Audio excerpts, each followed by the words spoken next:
Professor Auguste PICCARD, the gatekeeper, a physicist, engineer, and scientist at Bruxelles University.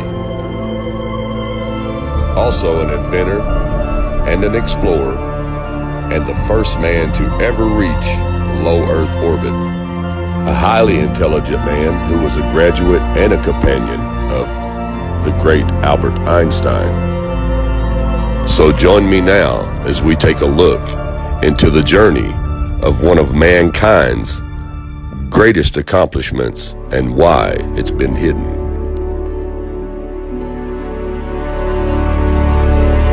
This is a story about legacy.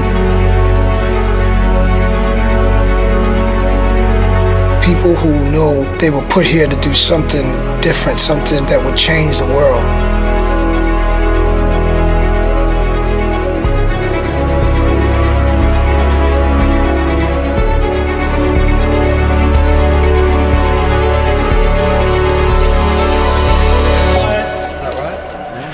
And action! You have Auguste PICCARD, and he goes into space and something that's never been done. My wild rabbit is to inspire everybody. I can see that in Auguste PICCARD and Jacques PICCARD, because they represent never stop, never settle more than anything I've seen.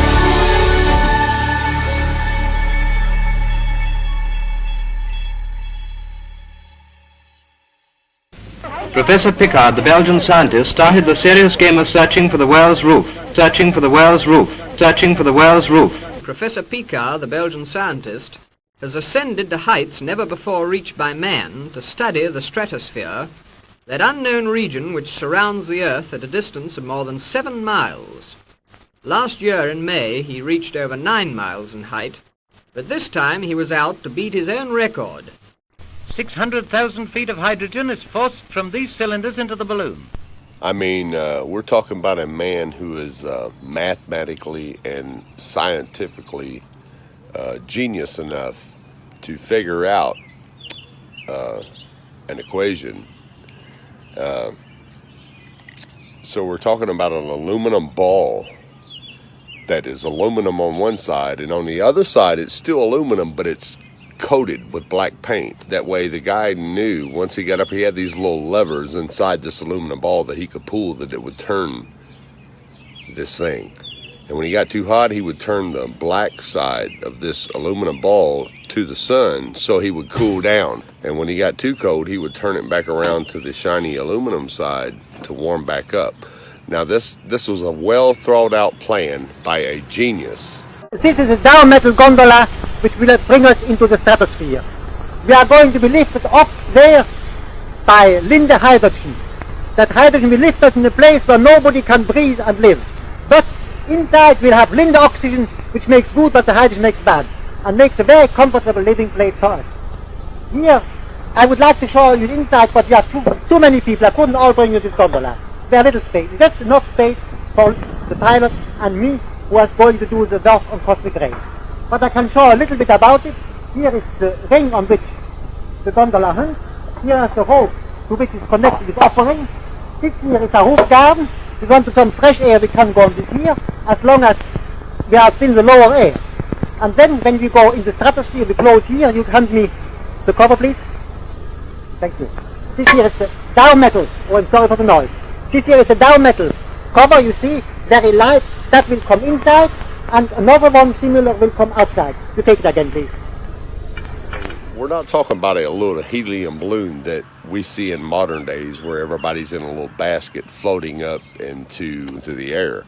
We're talking about an aluminum ball that had pressurized doors on it, kind of like a submarine does, that pressurizes because they knew once they got up so high that there would be no oxygen and they wouldn't be able to breathe.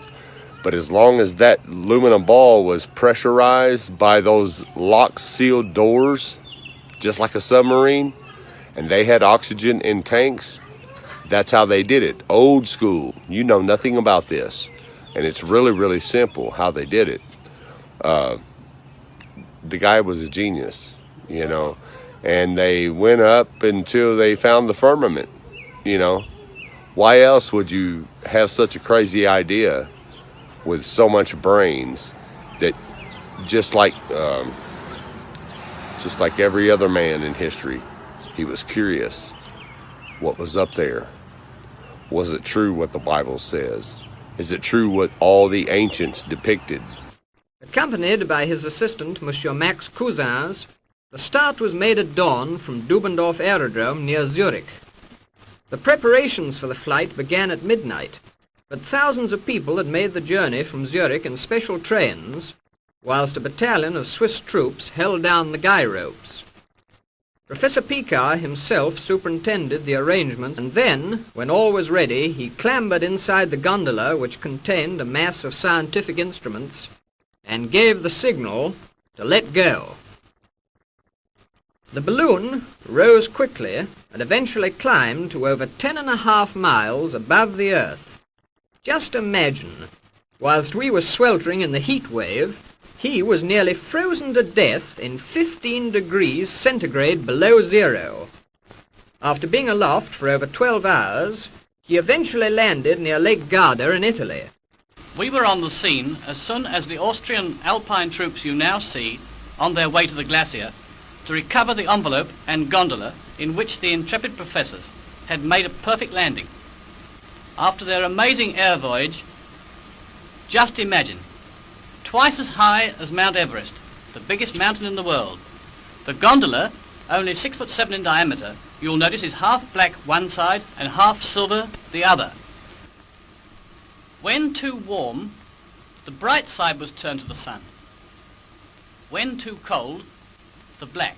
Dr. Kepler was overjoyed as he handed out each of the many instruments, all in perfect order, and recording highly scientific discoveries of the utmost importance. So in 1931, the Belgian physicist, who was also a friend of Albert Einstein and worked with Albert Einstein from time to time. I mean, this is a very intelligent man, PhD in physics, an engineer. This man he built this craft, he put it in, he went up, he was the first man, so he's world record setter. Dr. Auguste Piccard, Star Trek, Jean-Luc Picard, named after him. Okay? First man to reach the stratosphere, the first man who went that high. So just a few months after his ascent to a world record height, there was an article in there, 10 miles high in an airtight balloon. Now, just so people could say that I didn't get this off the internet, I did a little research. So I went on eBay and searched for Popular Science Magazine, 1931, August edition. I found one. I paid $15 for this. It was 25 cents in 1931. Just to verify this fact, and I'm going to read this article to you. This is the testimony of a physicist, scientist, engineer, the first man to reach the stratosphere that height. His testimony of the shape of the earth. Can I read this to you? It's on page 23. This blew my mind, getting this. It says, a huge yellow balloon soared skyward a few weeks ago from Augsburg, Germany. Instead of a basket, it trailed an airtight black and silver aluminum ball. Within, Professor Auguste Piccard, physicist, and Charles Kepler aimed to explore the air 50,000 feet up. 17 hours later, after being given up for dead, they returned safely from an estimated height of more than 52,000 feet, almost 10 miles, shattering every aircraft altitude record through copper-colored, then bluish haze. Here's what he said. It seemed a flat disk with upturned edge. Now this is 1931, before NASA. Before they decided they were going to lie to us, before they conspired worldwide to lie. Some people say that there are no scientists that are flat earthers. Well, guess what?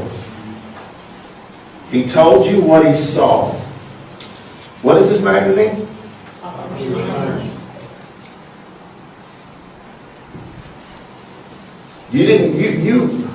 Why did we never hear that in our schools?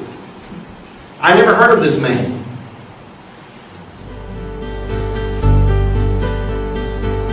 Took an Illuminati commercial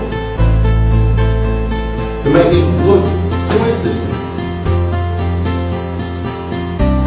Just another picture of him. And just so you know, this is what I just read right here. Where it says, it's seen, and flat is the upturned edge. The edge is the ice wall area. Nearly 80 years ago, on May the 27th, 1931, the Swiss physicist Auguste PICCARD took off from Augsburg, Germany in a pressurized aluminum capsule attached to a large hydrogen balloon. He was a gentleman scientist, a polymath, but he was also prepared to get into this tiny thing and shoot up into the stratosphere. Scientists don't do those sort of things these days. They don't theorize, design, build, and then execute the whole operation themselves. It's a bit like Einstein getting into Apollo 13 or something. Quite unheard of, and I suspect those days are over with. But he was an honest man, and he was the first man into low Earth orbit, and he told what he saw. A flat disk with an upturned edge. The Earth is flat. Thanks for watching, and God bless. This was no small feat. Before the advent of modern-day NASA, before the internet, before the moon landings, a man took the true giant step, a serious leap for mankind. And yet there is no mention of him in our history books. I wonder why.